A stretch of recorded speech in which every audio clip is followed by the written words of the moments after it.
नमस्कार। स्वीटी जी, आप लोगों ने अपने साथियों के साथ मिलकर कहां-कहां टीका उत्सव वैक्सीनेशन सत्र आयोजित किए? हमने ऐसे जगहों पे टीका उत्सव मनाया है जहाँ पे जो लोग हमारे वैक्सीनेशन सेंटर तक आ नहीं सकते, ऐसे जगहों पे हमने आइडेंटिफाई किया। वहाँ पे हम अपने टीम के साथ गए और पूरा टीका उत्सव मनाया। अब तक हमने 8 टीका उत्सव मनाए हैं, जिनमें से ऐसे हमने आइडेंटिफाई किया है जो लोग बहुत सारे पॉपुलेटेड एरियाज है और ये लोगों को दिक्कत होती है हमारे सेंटर तक आने में। ऐसे लोगों तक हम लोग पहुंचे हैं और उनके लिए हमने कम से कम 5 दिन के लिए टीका उत्सव मनाया है एट अ स्ट्रेच। और इन ऐसे जगहों सत्रों पे के लिए आप लोगों की तैयारी क्या होती थी? हमने पूरा प्री प्लान करके रखा था और एक टीम बनाई थी, जो रिजर्व में भी एक टीम रखी थी, जहाँ पे हम अपने मेडिकल स्टाफ, हमारा वैक्सीनेशन के स्टाफ और हमारे रजिस्ट्रेशन के भी जो स्टाफ थे, वो सब के लिए हमने एक रिजर्व टीम बनाई थी और एक प्लान करके हमने एग्जीक्यूट किया था पूरा। और अगर हमें टीका उत्सव के दरमियान अगर ज्यादा लोग आए तो हम वो रिजर्व स्टाफ को यूज कर सकते हैं, इस्तेमाल कर सकते हैं।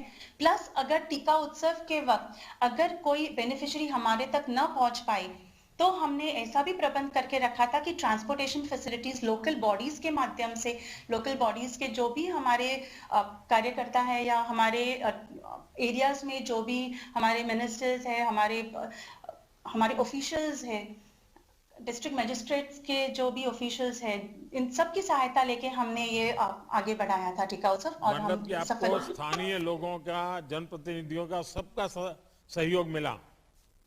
जी सर। चलिए, बहुत बढ़िया आपने बताया। देखिए, कोरोना के संकट में सरकार की कोशिश रही है कि हमारे नागरिकों को कम से कम परेशानी हो। पूरे संकट में चाहे लोगों को जांच हो रही हो या फिर वैक्सीनेशन हो रहा है, हमारे नागरिकों को ज़्यादा से ज़्यादा सुविधा मिल सके।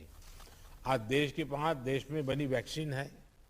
हमारे वैज्ञानिकों की प्रतिभा, स्वास्थ्य कर्मियों और आप जैसे जागरूक सरकारी कर्मचारियों और नागरिकों की मेहनत है कि हम इस संकल्प को साकार कर पा रहे हैं। लेकिन कभी कभी मैं तो हमारे चीफ सेक्रेटरी से आग्रह करूंगा कि इतनी बड़ी सफलता के पीछे लॉजिस्टिक सपोर्ट क्या होता था। इतने वैक्सीनेशन को कोल्ड चेन के साथ पहुंचाना, लगातार पहुंचाते रहना और वैक्सीन एक अपने आप में एक बहुत बड़ा काम होता है। लेकिन देश के सामने वो चीज आती नहीं है, नागरिकों के सामने आती नहीं। उनको लगता है हाँ भाई टीका लग गया, इतनी संख्या का लग गया। और कभी कभी तो लोग आलोचना भी कर देते हैं। मैं तो अभी मुझे एक सज्जन मिलने आए थे, वो मुझे बधाई दे रहे थे, हफ्ते पहले की बात है, कि देखिए देश ने तो 1 करोड़ क्रॉस कर दिया, बहुत बहुत बधाई। मैंने कहा इतना तो आपको आनंद आया, लेकिन कभी आपने सोचा है कि 1 करोड़ लोगों तक ये वैक्सीन पहुंचती कैसे है? मैंने उनको कहा कि मान लीजिए कि आपका घर में नौकर चाकर जो है उतने ही हैं, परिवार के सदस्य उतने ही हैं, और आपके घर में 20 मेहमान आ गए और 20 मेहमान को बिठा करके खाना खिलाना है और उतने ही नौकर चाकर है। तो मैंने कहा बताइए कितनी मेहनत बढ़ जाएगी और 20 लोगों को खाना खिलाने में कितना टाइम चला जाएगा। तो उन्होंने कहा हाँ, ये तो कभी सोचा ही नहीं।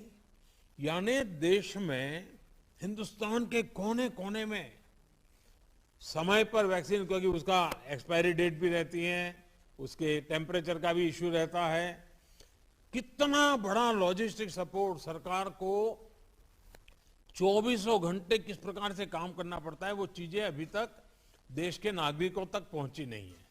मैं तो गोवा के इस काम से जुड़े सभी लोगों से कहूंगा कि आप गोवा का ये एक्सपेरिमेंट है, किस प्रकार से आप पहुंचाते थे, ये भी देश के सामने रखेंगे तो देश को बहुत कुछ जानने को मिलेगा।